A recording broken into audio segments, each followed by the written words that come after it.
My name is Kathy Lemke-Waste. I'm the board president for American Women Artists, and we're here in Scottsdale celebrating our 25th year of wonderful art, making a difference for artists who just happen to be women. And today we're going to be addressing a number of issues that have an impact on our lives as artists. Yesterday we had a wonderful meeting with some of our members, and we were doing an exercise writing headlines about where we'd like to see ourselves in the next 5 years. And one of the things we came away with from a wonderfully enriching day of talking to our members is that in 25 years, we'd like to not have to be in existence at all. That was one of our takeaways and one of our conclusions. We would like to have enough of an impact on the world that an organization like ours wouldn't even be needed 5, 10, 25 years from now. Probably won't happen in 5 years. I don't think it'll happen in 10 years, but I think we have a shot at it in the next 25 years. And so that's what we're going to try to do.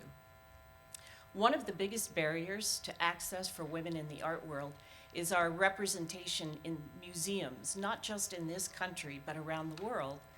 The other day I shared with you this statistic that women make up only 5% of the permanent holdings in the museums in this country. Well, you should know that that number trends all around the world. And it's sometimes a little higher, sometimes a little lower, but it seems to be fairly consistent.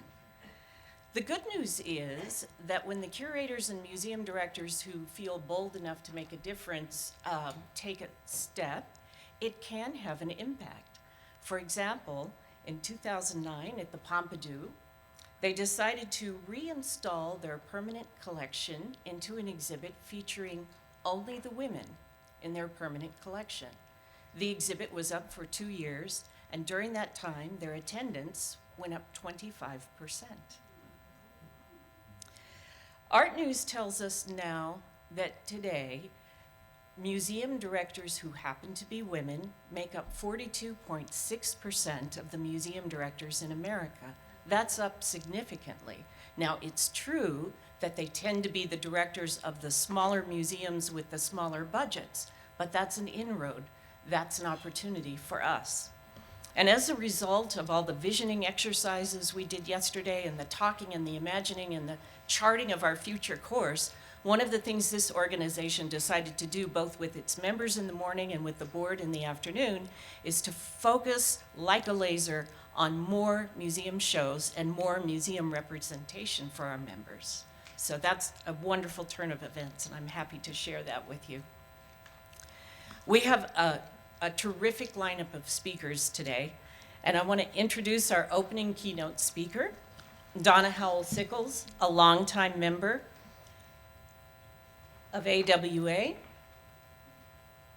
Making sure I have everything up there because, you know, me and technology, how well it sometimes goes together. Donna is so well known in the Western art world that in some ways she doesn't need an introduction. But it's good for those of you that haven't met her before or haven't come across her art before to know that she is Texas born and raised on a 900-acre farm. She earned her BFA at Texas Tech, and while she was there, she ran across an old postcard with a cowgirl on it, seated on a horse, and it said, "Greetings from a real cowgirl from the old Southwest," and thus a legend was born. Her work is iconic, and the way she depicts the female form and the female figure in environments of the Old West has a real impact on the viewer. The gaze is direct. The women are strong. It almost sounds like a Lake Wobegon commercial. The women are strong and good looking, and they have their act together. She works in paper and canvas with a mix of charcoal, pastel, acrylic. She loves the color red because it indicates life and energy. Animals are often present in her work. And beyond that, I'm going to let Donna herself tell you about her work, her use of mythology, symbolism, etc. You should know that she was inducted into the National Cowgirl Hall of Fame in 2007. Her work's in the Tucson Museum of Fine Art, the National Museum of Wildlife Art, the Booth Museum of Western Art, the Buffalo Bill Historical Center, and many, many private and public collections around the United States and Europe. I'd like, without any further ado, to introduce one of my favorite people, Donna Howell-Sickles.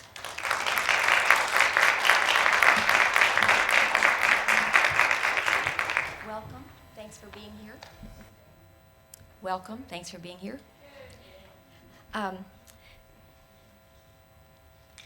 I've been a part of this organization since it began, basically. And, you know, when Kathy announced that they were going to start focusing on museums, I went, deja vu. Easier said than done. But we're, as far as the recognition of women in the arts, I think we're kind of still where we were before. And part of that is because we are who we are. And it's hard to stand up and talk about yourself. It's hard to put yourself in the limelight without feeling so fake. But the truth is, that's what we have to do. You have to become visible. Your opinion matters, your art matters, you matter. All of it's a part of the same package. You can't promote one without promoting all of it. This is the postcard that started my art.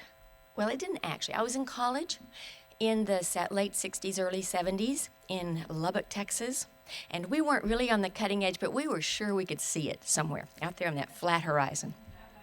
And we wanted to be so desperately important in the coming art world. And it was a wonderful place to explore ideas. And then I discovered this postcard, and there are 2 or 3 versions of how I did that, because when you stumble over something that changes your life, you don't really recognize it when you're tripping, and it's only later. So I think I got it at a Goodwill store, but I'm not positive. And this was not the original because, of course, I moved many times as a young adult, and it's no telling where. The one I had been colorized by a different company. Same photograph, taken in the 40s in West Texas. But the colorization, she had red lips where those white teeth are. It was just a giant red mouth. And the color registration was off about a 1/16 of an inch. So there was a little corner of white. And it struck me as a powerful image. It's all cleaned up and very sculptural.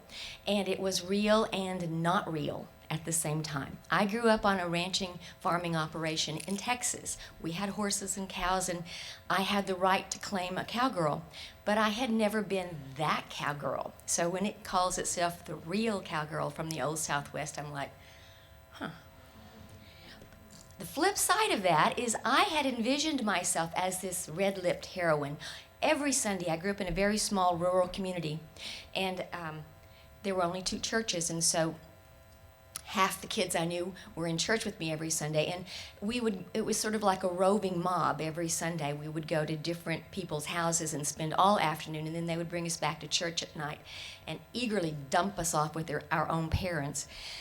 So we would race through the woods and up and down the creeks and across pastures, saving the world. And I, as this red-lipped cowgirl, personally saved the world at least 6 times.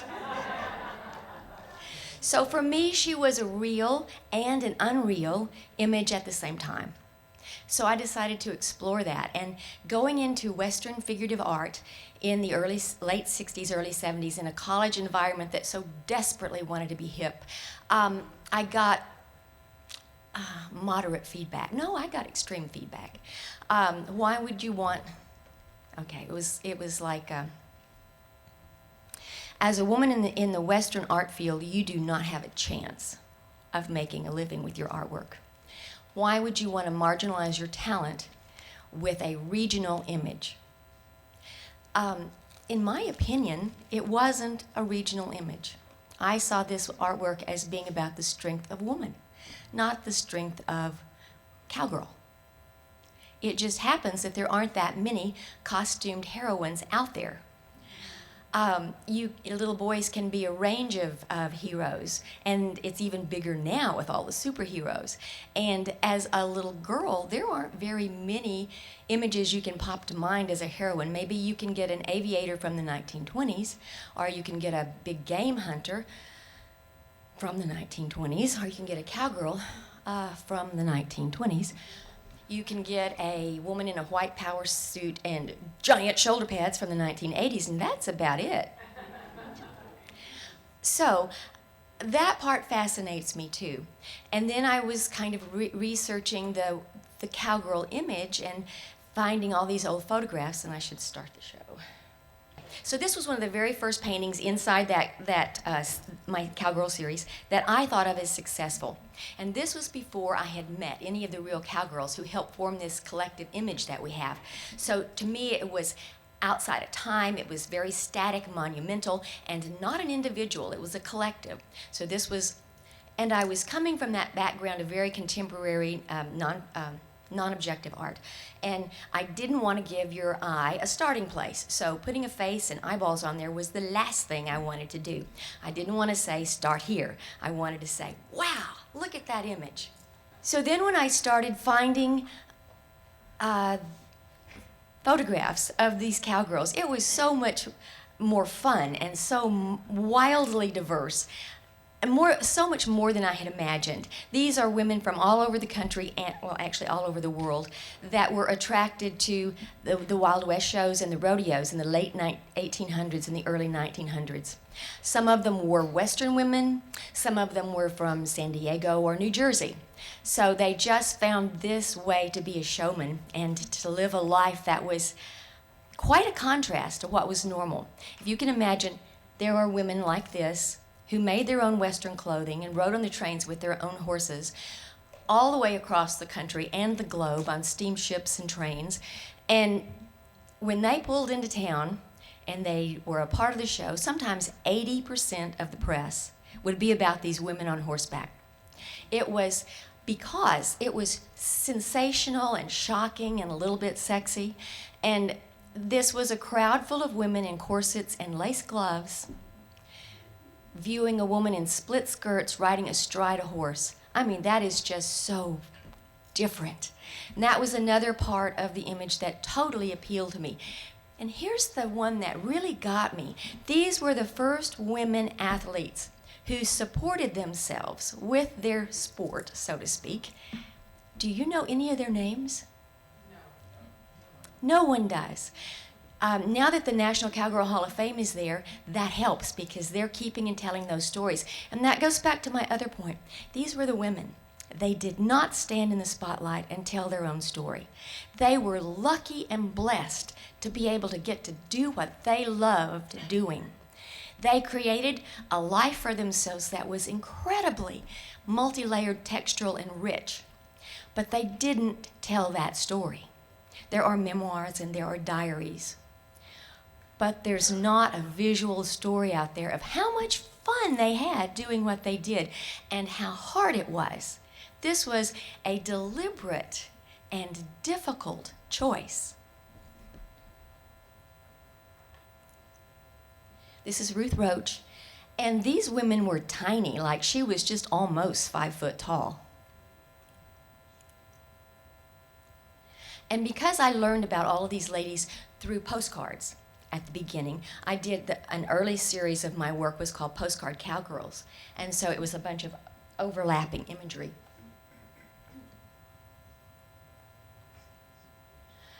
And then there was this, and when you collect things as postcards, when you collect images from postcards, you get to be a little bit of a voyeur as well, and you read their mail. And so they say the most amazing things. There was one of Prairie Rose Henderson, which you all saw earlier, and on the back of that is from a woman in Wyoming, and she said, "We saw this gal in Cheyenne the other night, thought you'd like this picture. Mom and I are knitting lace breakfast caps and canning squirrel meat chili this afternoon." There you have it. And this one's called "Can You See Me as a Cowgirl?" That last postcard was talking, that woman had sent that postcard to her family back east and described how shocking it was even to her that she now had to have a gun to protect themselves. So this is "Can You See Me as a Cowgirl?" And this is actually this was a really bad wreck that Bonnie McCarroll had, and this was not the wreck that killed her, but it was around that same time frame. And the women rodeo was a very, this kind of thing was a very competitive stuff, and these women were trying to win that money. And trick riding and all of those things, they were doing amazingly dangerous things because you could support yourself that way, and they liked it. They were horse people, and they were crazy. But there were also concessions, and they were not just about themselves. They were very much an integrated part of this show, and the guys watched out for them as much as they helped with the things with the rest of the show as well. But when Bonnie McCarroll had this big wreck that ended her life, and a lot of things contributed to her death, and she was left in the hallway of the hospital for a while because performers were held in such low regard that they didn't get her in soon enough to do any real help. So, you know, these people were kind of at the bottom of the social structure of America at that time, although they were entertainers and everybody loved them in that sense. But when that big Bonnie McCarroll wreck happened, they started taking the competitiveness out of the rodeo events, and that sort of led, after World War II, there really were no real competitive events in rodeo except barrel racing for women. They reduced their roles to carrying flags and wearing sparkly stuff, which still made the rodeo fun. But for the women themselves, it reduced. I mean, they took trick riding, which was a crowd favorite, and turned it into demo only for a flat fee. So there wasn't a chance really to support yourself that way anymore. So that sort of took all the drive out of it, took all the advancement. And this one's called, she's being caught, not impaled. And the idea behind the story, I think it was called Deer Catchers. The idea is that somebody has to catch these stories and tell them back to us. Women need to hear that women can be like this, that women can make this choice, because it is a choice.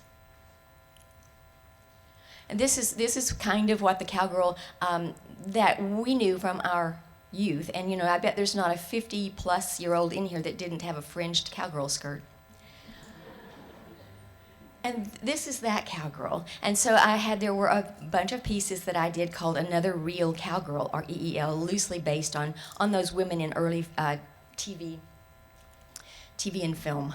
And there were quite a few women in film. And Tex Gwynn had a nightclub. She produced hundreds of short westerns, produced and directed. And she opened a nightclub in New York City based on the fame of that kind of stuff. And her punchline was, "Hello, sucker." But nobody knows about her either. And she was just raucously, she was amazing.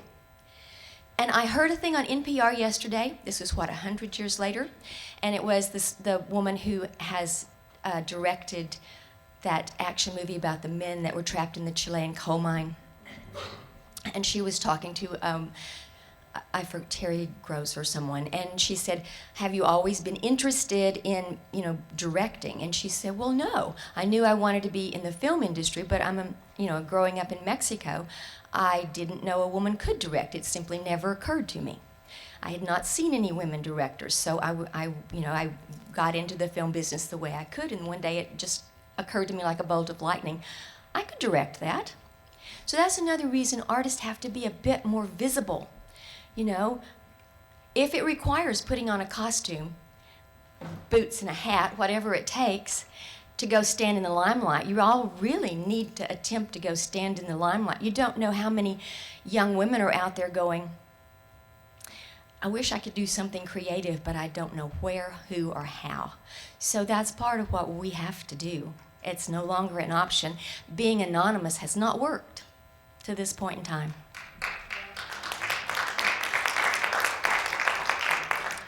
This is a beautiful, thousands-of-year-old figurine from the Near East, and it was a granary figure with the big old hips, to symbolize bounty in the world, and the streamlined features, and just this lovely little lyrical movement it has. And so when I realized there was such a deep connection to the imagery of the West and the imagery of mythology, I was shocked and delighted because you spend so much time alone as an artist that if you don't find yourself and your thoughts at least a little bit entertaining, you're going to have to go be a gallery director or something. And I'm not slamming gallery directors. You just get to have more contact with people that way. And in your studio, it is just you and the charcoal. But this is Mabel Strickland. And she was a beautiful young woman from California originally, I think. And she and her husband traveled this Wild West circuit for its entirety, start to finish. And then this is one of my pieces that loosely interprets those two ideas. It's called Welcome Home.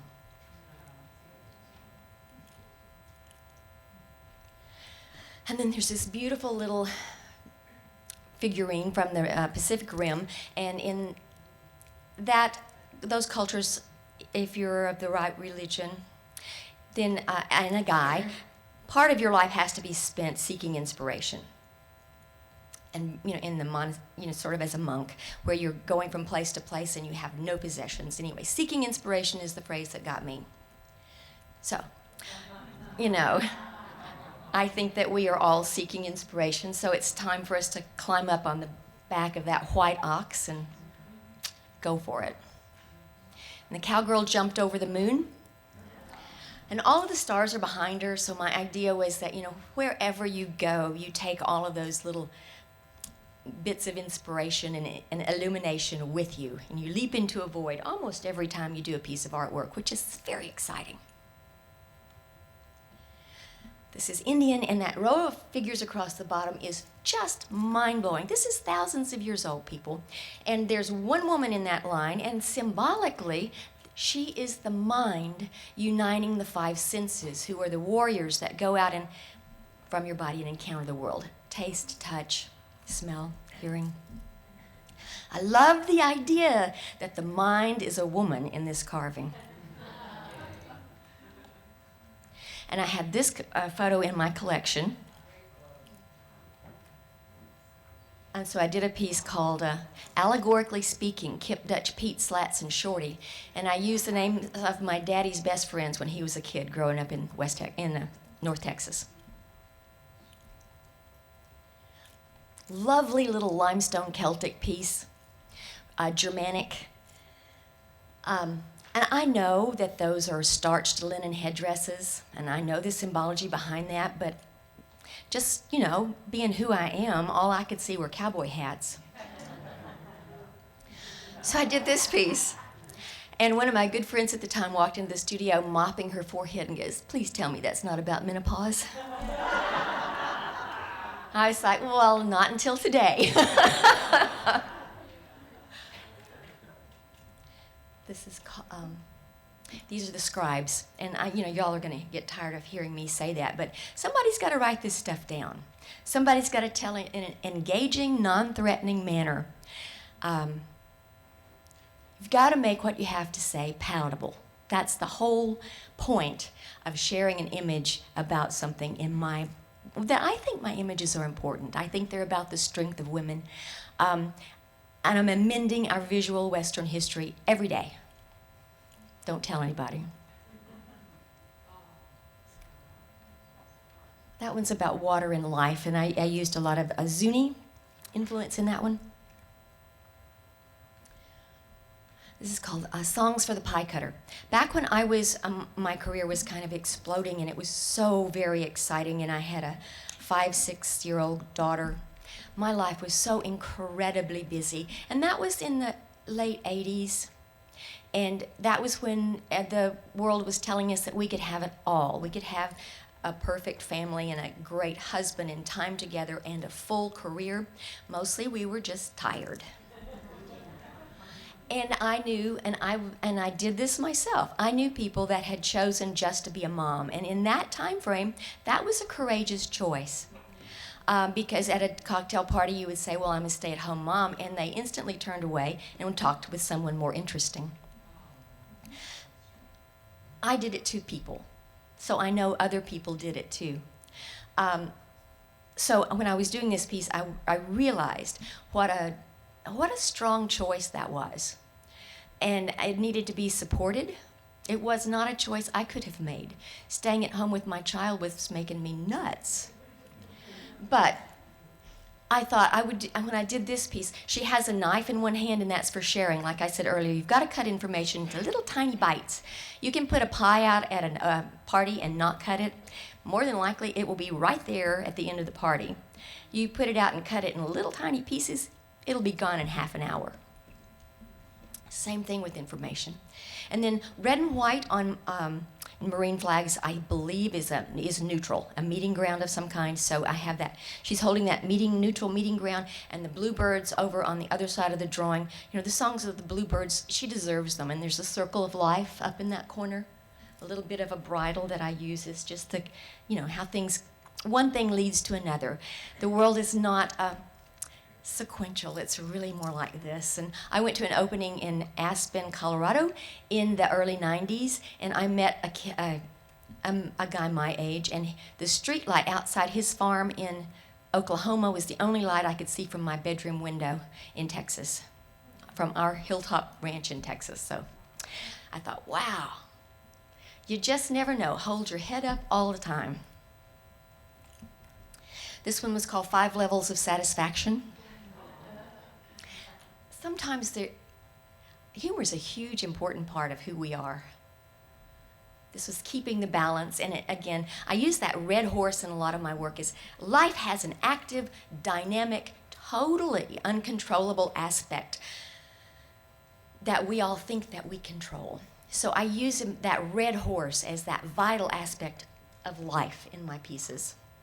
And we've all been here, where you're just desperately trying to keep the balance no matter what your circumstance. Occasionally it doesn't not work. Ruby leaves Lady Luck. And then here, poor Ruby has been bucked off so many horses. I mean, she's gotten a good ride in. But here, quite literally and almost hokey at the bottom, she's finding a key this time around. So, each day, your life is not going to be judged by one day or one ride or one painting. Your life is judged by yourself, by that accumulated thing. So you get up every day and you get on that red horse and you give it the best shot you've got. And occasionally, you have the thrill of the ride. I'm going to go back one. The thrill of the ride. Some days you get a level playing field and you have an amazing, amazing ride. This is called Apples for the Yellow Mare. Apples have been used in a lot, symbolically. And the most common element, if you just distill everything else out of it, is knowledge. And probably because it's got that little 5-pointed star if you cut it across the wrong way. So, they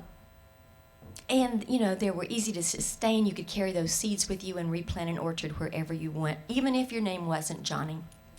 So it has had a long-term association with knowledge, and the turmoil that knowledge brings is what a lot of the other stories are about. And I'm having her stand in front of a red wall and then through a window, and windows have their own brand of symbology.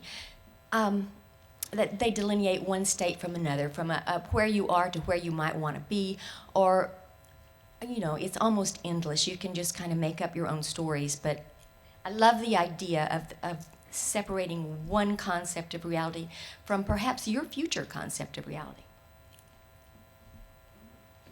And this one uses a lot of symbols from Roman times. This would be, if you read it according to their symbology, you've got the yin and yang of the creative human principle. The male is a stand-in for, the bull is a stand-in for the male creative principle, and the female is a stand-in for the female half of the world. So it's kind of a yin-yang idea.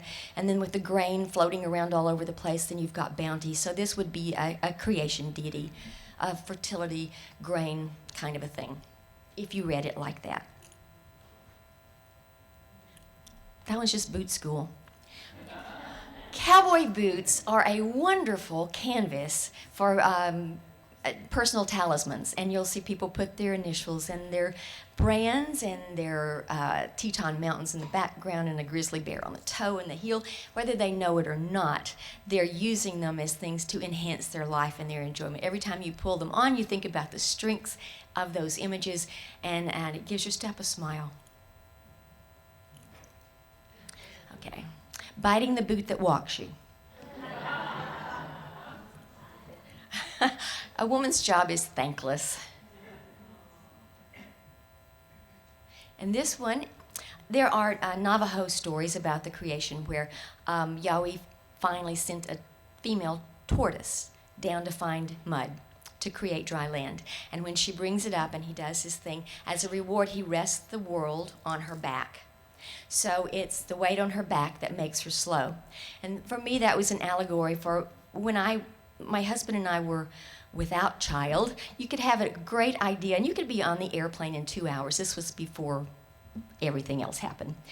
Then after you have a child, you know, you can have a great idea and you can be out of the house in about 5 hours with everything you own on your back. Knee deep in red dogs. So often, the circumstances you encounter, the outcome is dictated by your choice, whether you're dancing or running. So here she is just sort of spinning around in the inevitable onslaught of red dogs, but she's got these great flowers of Aphrodite across her shoulders, so she understands about the love that's in the universe. And I think she's dancing. Fish are a long-time symbol of bounty. Early civilizations almost always were where two rivers came together because the fishing is good there and they could build traps and whatnot. So almost always in the cave paintings, when you see those fish swimming through the legs of the deer, more than likely that was just letting the future know how bountiful where they was, because they had fish, which is a fast, easy protein, and then they had game as well. And you realize this is Donna's opinion. It's not been verified by anyone. This is the staff meeting. And keeping out the bears. Again, we're back to that red thing. I use the bears as, again, that uncontrollable aspect of life. It's out there, but you don't always acknowledge it. So here she is taken on the job of protecting herself. She's painting her fence red, like what other color would work. And she has a dog on the inside. It's got that little solar symbol on its forehead as a protector. You have to build your own world. You have to protect yourself. You have to protect your interest and promote your work. Shall I say that again? A detailed map of their trail. Oh, I just did. You have to keep track. But you have to let somebody know what you're doing. I love this piece. Memory's Daughter. I always liked the idea that Memory's daughters were the muses. So the Roman deities that inspire the arts are the daughter of God and Memory. Campfire Girls. There's something special about sharing with women. We're different around all women than we are around mixed crowds or all men. And just being different means nothing other than we're just different. So you need to treat yourself to that every now and then. Dance romance. Don't let it bother you that his heart is on his shaps. I'm sure they've worked that out. And I like the idea of the dance of life, because a perfect dance is neither partner leans on the other. You know, you're just simply dancing together, and there's all this room in the middle for the winds of heaven to blow through. So it's a great symbol for the balance and the planning that every day takes. Strawberry ice cream. I had a guy come to I've never drawn ice cream before or since, and I had a man show up at my studio door begging for a commission because he thought I didn't ever do them. And he said, "You already do 3 of my 4 favorite things in the world." Okay, so I had to say, all right, what are your 4 favorite things in the world? And he goes, okay, dogs, horses, pretty women, and ice cream. I was like, okay, I can work with that. Work to be done. I like ravens. Large black birds have have meaning in every culture where they occur around the world. Sometimes it's slightly negative, and sometimes it's not. And sometimes the same bird will have both negative and positive images inside the same culture. But the raven in the northwest United States area has a lot of great stories, and he brought fire to man. His motives may not have been pure, but he did it. And a lot of times birds are used because they fly through an invisible substance. They have the power to talk to God or to ascend, move information back and forth in a lot of stories. So it's kind of fun to use that idea as well. This one's called Right on Target. Who you are, if you live your life well, if you use your talents well, if you use anything about who you are well and actively, it doesn't matter. Eventually you're going to become a target of one kind or another. You can be a target because of how you look. You can be a target because of your faith. You can be a target because of your gender. You can be a target because of the information you hold. So it's not, I was, I guess, feeling put upon the year I started the Target series, but it's kind of a way of reflecting how you're doing. If you're being noticed, if you're doing, if you're living fully, if you're doing the best that you can do, you will be a target. So what? This is a storyteller, another recurring theme in my work, and she's got all those great Western animals to tell stories about. We live in a wonderful place. We are lucky to be here. There were little javelinas crunching on seed pods outside my window last night. Is that the coolest? They smack. Did you know that? This one's called More Than Rabbits. And we have been given thousands of years of symbols. Many of them were made just for women. White birds, those are ours. A red rose, just before it breaks open, it is a perfect red rosebud. Those have been ours longer than they've been a florist campaign. Those red roses belong to the feminine. Claim them. There's so much magic out there. All my cowgirls is just the woman in the figure, but see that little bull over there? These are not women who are living alone. These are women who are part of a community or a partnership. You don't do this by yourself. And as a woman, we are acutely aware of the value of community and partnership. What we're not aware of is also the value of me. Hat full of rainbows. I feel like wonderful stuff is just waiting to spill out every day. And a lot of people look at my work and they talk about the joy in it, and that was a choice.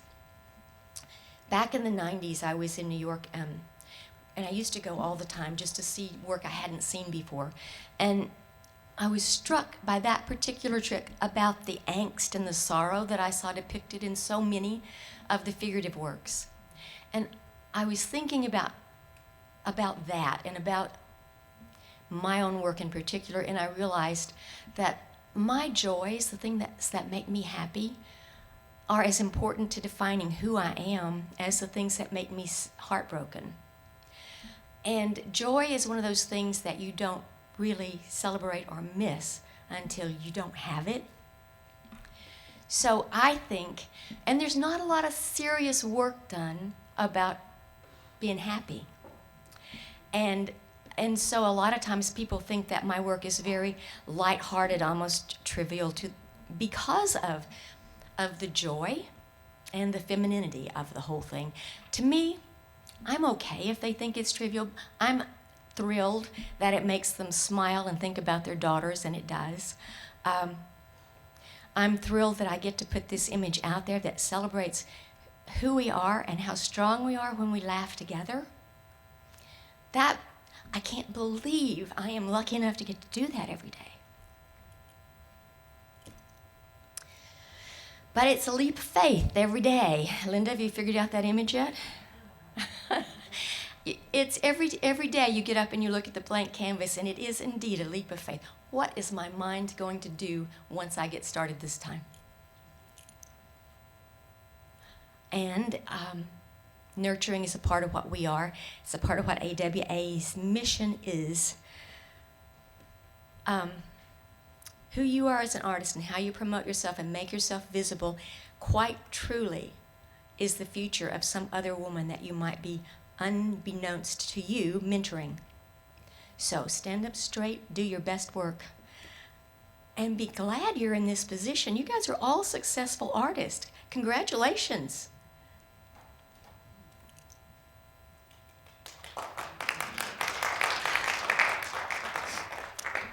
If she can do this, you can do this.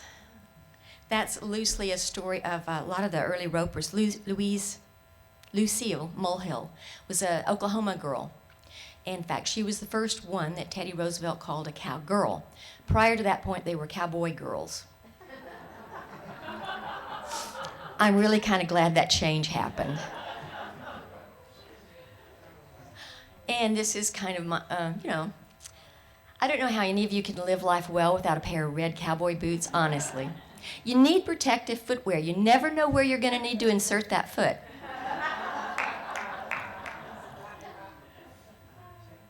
So here you go. This is a picture of the cowgirls at one of the roundups. This is kind of how I feel about life. This is a wonderful adventure. I'm glad you guys are on it with me.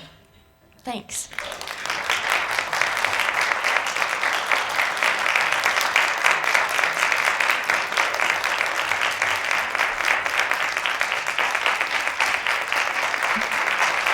Down. Does anybody have any questions, comments, cheers? Yes? You draw so well. Did you intend on being a fashion illustrator or something? I did not. I really have been blessed. This is all I've ever had to do. I've had a few stranger than fiction jobs. I was a cook in a hunting camp once. I drove a school bus for handicapped kids. I only took jobs that couldn't lead to careers. I didn't want to have an accidental career. Most artists I know are very competent people. You could have a career in anything if you put your mind and your focus, because you've got laser focus. You could do anything. I didn't want to accidentally do something else very well.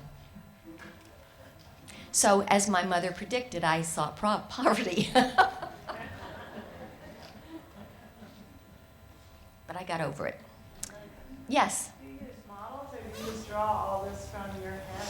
I have used models most of the time. Earlier in my career, I used models a lot more than I use them now.